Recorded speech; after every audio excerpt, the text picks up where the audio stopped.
திரு மதிவாணன், இங்க திராவிட எதிர்ப்பு திரிபுவாதங்களை தவிடுபொடியாக்கக்கூடிய கருத்தியல் தெளிவுமிக்க இளைஞர் படை கிடைத்திருக்கிறது. எனவே திராவிடத்தை இன்னும் 100 ஆண்டுகள் வீரியத்தோட செயல்படுறதுக்கான ஒரு படையா இது இருக்கும் அப்படின்னு சொல்ல வேண்டிய நெருக்கடி திமுகவுக்கு ஏற்பட்டிருக்கா?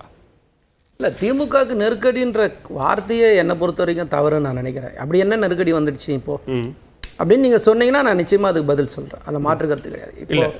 இப்போ அப்படி ஒரு நெருக்கடி இருக்கான்னு நான் கேட்கிறேன். ஏன்னா இப்படி ஒரு இளைஞர் கருத்தியல் தெளிவுமிக்க இளைஞர் படை புதிதாக வருகிறார்கள். இவர்கள் மூலமாக இன்னும் இந்த கருத்தியலை ஒரு 100 ஆண்டுக்கு வீரியத்தோடு செயல்பட வைக்க முடியும்னா அப்ப திமுகவில் இடைப்பட்ட காலத்தில் இளைஞர்கள் இப்படி கருத்தியல் தெளிவுமிக்க இளைஞர் படை திமுகவில் இல்லாம இருந்ததா, பற்றாக்குறை இருந்ததாங்கிற ஒரு கேள்வி வருது இல்லையா? அதோட அர்த்தம் அந்த மாதிரி கிடையாது. திராவிட முன்னேற்ற கழகம் ஆரம்பிக்கும் போது பார்த்தீங்கன்னா அண்ணாவுடைய வயசு வெறும் 40 தான்.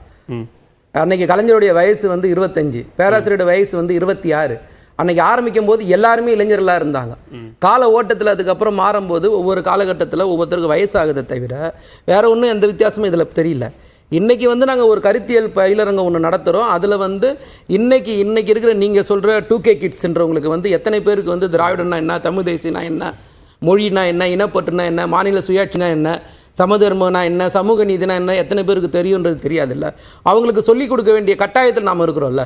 ஸோ சொல்லிக் கொடுக்க வேண்டிய கட்டாயத்தில் இருக்கும்போது அதற்கான ஒரு அணியை நாங்கள் கட்டமைக்கிறோம். அதோட வெளிப்படையாக நாங்கள் தமிழ்நாடு ஃபுல்லாக ஒரு பேச்சு போட்டியை நடத்துகிறோம். அதோட வெளிப்படை முடிவில் தான் அந்த மாதிரி ஒரு கூட்டம் நடக்குது. இந்த கூட்டத்தில் அப்படி பேசுகிற தவிர அதுக்காக தான் ரவீந்திரன் கிட்ட இருந்து தொடங்கினேன். ரவீந்திரன் இந்திய எதிர்ப்பு போராட்டத்திலிருந்து மாணவர்களினுடைய பங்களிப்பு, இளைஞர்களினுடைய பங்களிப்பு திமுகவுக்கு எந்த அளவுக்கு பக்கபலமாக இருந்ததுங்கிறதுல இருந்து ஆரம்பிச்சார். அப்போ மு.க. ஸ்டாலின் தலைமையில் ஒரு இளைஞர் அணி அப்படின்னு ஒன்று கட்டமைக்க வேண்டிய ஒரு தேவை திமுகவுக்கு எழுகிறது. இப்போ அவரும் ரவீந்திரனும் அதை தான் சொன்னார். இப்போ வாரிசு அரசியலுங்கிற விமர்சனத்தெல்லாம் தாண்டி உதயநிதி என்கிற முகம் முன்னிறுத்தப்பட்டு அவர் மூலமா திரட்டப்படுற கருத்தியல் தெளிவுமிக்க இளைஞர் படை அப்படின்னு ஒண்ணு பண்றதுக்கான ஒரு தேவை இப்போ உருவாகி இருக்கா இல்லையா? அதுதான் கேள்வி. இல்ல, தேவைன்றது கிடையாது சார், காலத்துடைய ஓட்டம் தான் நான் சொல்றேன். அது தேவைன்னு நீங்க பார்த்தா அதுக்கு நான் பொறுப்பு சொல்ல முடியாது. இந்த ஓட்டத்தில் நிச்சயமா இன்னைக்கு இருக்கிற நான் சொல்ற 2K கிட்ஸை பொறுத்த வரைக்கும் இன்னைக்கு எல்லாத்தையும் நம்ம கற்றுக் கொடுக்க வேண்டிய, இன்னைக்கு வாட்ஸ்அப்பில் இருக்கிற சில விஷயங்களோ இல்லை சோசியல் மீடியாவோட விஷயத்தை பார்த்து அவங்க அதை உண்மை நம்பிடுறாங்க. ஸோ அவங்களுக்கு நம்ம ஒரு தெளிவுபடுத்த வேண்டிய கட்டாயத்தில் நம்ம இருக்கிறோம்ல. இன்றைக்கி நிறைய பேர் சொல்கிறீங்கல்ல, நீங்கள் கூட்டம் போடுறாங்க, இளைஞருக்கு சேர்க்குறாங்க, இல்லை எந்த மாதிரியான விஷயங்கள் இருந்தாலும் அந்த இளைஞர்களுக்கு ஒரு தெளிவு மிக்க கருத்தாக்கத்தை ஒன்று சொல்லிக் கொடுக்கணுமா இல்லையா? இல்லை, திராவிட எதிர்ப்பு திரிபுவாதங்களை தவிடுபொடியாக்கும் அப்படின்னா அப்ப இங்க நிறைய திராவிட எதிர்ப்பு சித்தாந்தங்கள் நிறைய முன்வைக்கப்படுது. அப்ப இருக்கிற இளைஞர்கள் பற்றாம நீங்க புதிதா இளைஞர்களை கொண்டு வந்து கருத்தியல் தெளிவுமிக்க இளைஞர்களை கொண்டு வந்து அவர்கள் மூலமா அந்த எதிர்ப்பு கருத்தியல்களுக்கு பதில் சொல்ல வேண்டிய ஒரு சூழல் ஏற்பட்டிருக்கா? இல்ல, இன்னைக்கு நீங்க ஒரு சிலர் பேசுறாங்கல்ல திராவிடத்தை பத்தியோ இல்ல தமிழ் தேசியத்தை பத்தியோ, திராவிடன்ற கருத்து எந்த காலகட்டங்கள்ல வந்தது, தமிழ் தேசியன்றது எந்த காலகட்டங்கள்ல வந்தது நம்ம பார்க்கணும். இப்போ இந்திய தேசிய கீதம் இருக்கு. இந்திய தேசிய கீதம் அங்கீகாரத்துக்கு முன்னாடியே, அதாவது 1911 தேசிய கீதத்தில் திராவிடம் என்ற வார்த்தை இருக்கு.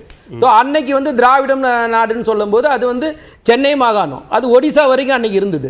அன்னைக்கு தமிழ், தெலுங்கு, மலையாளம், கன்னடம், துளுன்ற பேசுற எல்லா மொழிகளையும் அடக்கிய உள்ளடக்கமான ஒரு விஷயமா அது இருந்தது. அவங்களுக்கு இன்னைக்கு நாம அதை சொல்லி பேசும்போது அந்த திராவிடம்ன்றது நீங்க ஆரிய பண்பாட்டுக்கு எதிராக ஒரு கருத்தாக்கம் ஒன்று உருவாக்கணும்ல. அந்த உருவாக்கத்தை பொறுத்து தான் தமிழ் திராவிடன்னு சொல்லிட்டு அதுக்கப்புறம் மொழிவாரி மாநிலங்களாக பிரிக்கப்படும் போது தெலுங்கு பேசுகிறவங்க ஆந்திரா, மலையாளம் பேசுகிறவங்க கேரளா, கன்னடம் பேசுகிறவங்க கர்நாடகான்னு பிரிஞ்சு போகும்போது தமிழ்நாடுன்னு ஒரு மாநிலம் உருவாக்கப்படுது. ஆனாலும் எல்லா மொழிகளுக்கும் தாய்மொழியாக தமிழ் தான் இருக்கு. இது எல்லாரும் ஒத்துப்பாங்க நான் நம்புறேன். ஸோ இந்த தமிழ்ன்றது திராவிட பாரம்பரியத்துடைய முதல் மொழி. இதுல இருந்து பிரிஞ்சு போற மொழி தான் அது. நீங்க சொல்றது எல்லாமே வரலாற்று பூர்வமான அடிப்படையிலான ஒரு கருத்தியல் அப்படின்னா நீங்க சொன்ன மாதிரி புதிதாக வந்திருப்பவர்கள் அல்லது புதிய கருத்தியல்களை பேசுபவர்களுக்கு பதில் சொல்லக்கூடிய வகையில் அப்படிங்கிறீங்க. நீங்க தொடக்கத்துல என்ன நெருக்கடி சொல்லுங்கன்னு கேட்டீங்க. அப்ப அந்த பதில் சொல்லக்கூடியது நெருக்கடி ஒண்ணு உருவாயிருக்கா இல்லையா திமுக? இல்ல, நீங்க அப்ப ஒரு புதிய இளைஞர் படையை உருவாக்கி புதிதாக வந்திருக்கக்கூடிய நீங்க சொல்ற ஜென்சி ஜெனரேஷன் தெளிவா நான் சொல்றேன். அதுதான் சொல்றேன் நான். அது 2K தாண்டி வரேன். ஜென்சி மாதிரியான ஒரு தலைமுறைக்கு நீங்க அப்படி கொண்டு போய் ஒரு கருத்தியலை சொல்ல வேண்டிய ஒரு சூழல் திமுகவுக்கு உருவாகி இருக்கிறதுனா அது நெருக்கடி இல்லையா? இல்ல, சூழல் இல்ல சார். நீங்க 10 வருஷம் நாங்க ஆட்சியில இல்ல, நல்லா புரிஞ்சுக்கணும். 10 வருஷமா எதிர்க்கட்சிக்குரிய ஒரு வேலையை செய்யறோம். நீங்க 10 வருஷம் கழிச்சு ஆட்சிக்கு வரீங்க. இன்னைக்கு ஆளுங்கட்சிக்குரிய வேலையை செய்யணும். அதே நேரத்தில் அடுத்த தலைமுறையை நாங்க உருவாக்கணும். ரெண்டுத்தையும் நாங்க சேர்ந்து செய்யணும்னு சொல்றோம். அடுத்த தலைமுறை நாங்க உருவாக்க வேண்டிய கட்டாயத்தில் இருக்கும்போது அந்த தலைமுறைகளுக்கு என்னென்ன தேவையோ அதை நாங்க சொல்லி கொடுக்கிறோம். இதை நீங்க அந்த அர்த்தத்தில் தான் அதை பார்க்க வேண்டியதுதான் எங்களை பொறுத்த வரைக்கும். நான் என்னுடைய கருத்து இல்ல. அப்ப என்ன கேள்வி என்ன எழுதுனா, அப்ப திமுகவில் அப்படியான ஒரு படை இல்லையா? புதிதாக வருகிற இளைஞர் படை, உத்வேகம் மிக்க அந்த இளைஞர் படை தான் திராவிட முன்னேற்ற கழகத்தினுடைய அல்லது திராவிடத்தினுடைய கருத்துக்களை கொண்டு போய் சேர்க்க வேண்டிய ஒரு கட்டாயத்தில் இருக்காங்களா அப்படிங்கிறது. என்னதான் மூத்தவர்கள் இருந்தாலும் இளைஞர்கள் வேணான்றீங்களா? இல்ல, என்ன பொறுத்திருக்கு சொல்ல. அப்ப இளைஞர்கள் வரணும், இளைஞருக்கு அடுத்தது வாய்ப்பு கொடுக்கணும், அவங்களுக்கு கருத்தியலா கருத்து கொடுக்கணும்ன்றதுதான் நாங்க சொல்ல வந்த கருத்து. நீங்க அதை நீங்க இப்படி புரிஞ்சுக்கிட்டா அதுக்கு நான் பொறுப்பாக முடியாது. எங்களை பொறுத்த வரைக்கும் நான் தெளிவா சொல்றேன்.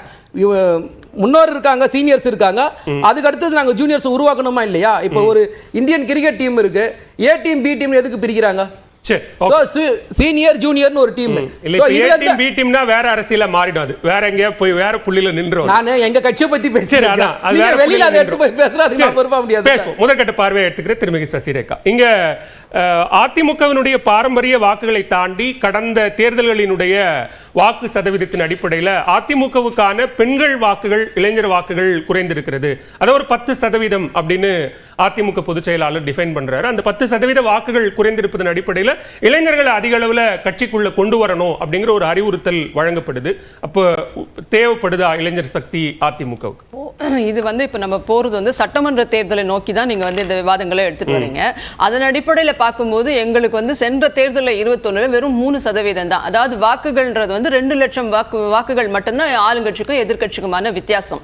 சோ அப்படி இருக்கும்போது இந்த ஓட்டுகள் இல்லையா அந்த ஓட்டுகள் இல்லையான்றது கிடையாது. இன்னும் கேட்டா இன்னைக்கு சூழ்நிலைக்கு நீங்க பாத்தீங்கன்னா, இப்ப இவங்களே சொன்ன மாதிரி நீங்க முன்னாடி ஐடிவிங் 2015 ஒரு தொலைநோக்கு பார்வையோட அடுத்து மக்கள் இந்த ஐடிவிங் அப்படின்றது தான் போன்லயே கைக்குள்ள வந்துடும் மெசேஜஸ், விஷயங்கள் எல்லாமே உலகமே அதுக்குள்ள வரப்போகுதுன்றது அந்த சிந்தனையோட ஐடிவிங் முதல்ல கொண்டு வந்தது அதிமுக தான். அதற்கு முன்னாடியே இளம் பெண்கள் பாசறைன்னு கொண்டு வந்ததும் நாங்க தான். சோ இளைஞர்களை இன்னைக்கு நேத்து தான் நாங்க நீங்க உள்ள கொண்டு வரணும், அதை நோக்கி நாங்க போறோம் அப்படின்றது, குறி வைக்கிறோம் வியூகமா அப்படின்றதெல்லாம் கால மாற்றமெல்லாம் கிடையாது. இதெல்லாம் முன்னாடி இருந்து செய்துட்டு வர இயல்பான விஷயங்கள். அப்படி பார்த்தா 80களிலே இளைஞர் அணி அப்படின்னு ஒரு அணி தொடங்கிட்டாங்கல்ல, அது இளைஞர் இளம்பெண்கள் பாசறை அப்படிங்கறதனுடைய முன்னேறுதான இளைஞர் அணி இல்ல. 50-50 கேக்குறோம்ல, 50% இடஒதுக்கீடு போது உள்ளாட்சி தேர்தல் அதை கொடுத்தது நாங்க. இளைஞர் அணியில பெண்கள் இல்லன்னு பெண்கள் இளைஞர் இளம் பெண்கள் பாசறை திமுகவினுடைய இளைஞர் அணியில பெண்கள் இல்லை அப்படின்னு அர்த்தமா? விளைவுதான் நீங்க 10 ஆண்டு காலமா ஆட்சியிலே கிடையாது இல்லைங்களா அவங்க. அப்ப அதுக்கு முன்னாடியே பாத்தீங்கன்னா நீங்க நிறைய பாராளுமன்ற தேர்தல் தோல்வியில இருந்து பல்வேறு தோல்விகளை பார்த்த கட்சி. சோ இளைஞர்கள் இளம் பெண்கள் பாசறைன்னு ஒரு முன்னோடிய அனைவருக்குமான, நாட் ஓன்லி யங்ஸ்டர்ஸ் யங் மேல் மட்டும் கிடையாது, எல்லாருக்குமே கொடுத்தது. உள்ளாட்சி தேர்தல முக்கியத்துவம் கொடுத்து இப்ப நீங்க கேட்டீங்க பெண்கள் 10% இளைஞர்களை சேர்க்கணும்னு சொல்றாரு. அதனால சொல்றேன், அனைவருக்குமான ஒரு அணியாக நாங்க தான் இதுக்கு எல்லாமே முன்னோடியா கொண்டு வந்தோம். இன்னொன்னு இது எல்லாம் தாண்டி இன்னைக்கு நீங்க பாத்தீங்கன்னா இளைஞர்களாகட்டும் இளைஞர்களாகட்டும் யாருமே தங்களை ஒரு மதம், மொழி, இனம் இவற்றுக்குள்ள அடக்கிக் கொள்ள விரும்புறது இல்ல. இப்போ ஒரு படம் ஒரு அடக்குறா இல்ல, நான் வரேன் அதுக்கு தான். யார் அடக்கிக் கொள்ள விரும்பவில்லை அப்படின்னா அப்ப யாரோ ஒருத்தர் அடக்குறான்னு அர்த்தம். அது யாரு? அதுதான் பாருங்க, நீங்க இப்ப தமிழ்நாட்டிலே எடுத்துக்கோங்க, ஆல் இந்தியா லெவல்ல எடுத்துக்கோங்க, உண்மையான மதச்சார்பற்ற இயக்கம்னா அது நாங்க தானே. ஒரு சில இன்னைக்கு திமுகவே எடுத்துக்கோங்க, நீங்க சனாதன எதிர்ப்புன்னு சொல்றது, திராவிட கருத்தியல் கொண்ட படையை கொண்டு வாங்க அப்படின்னும் போது திராவிட கருத்தியல் சனாதனத்தை எதிர்க்கிறது.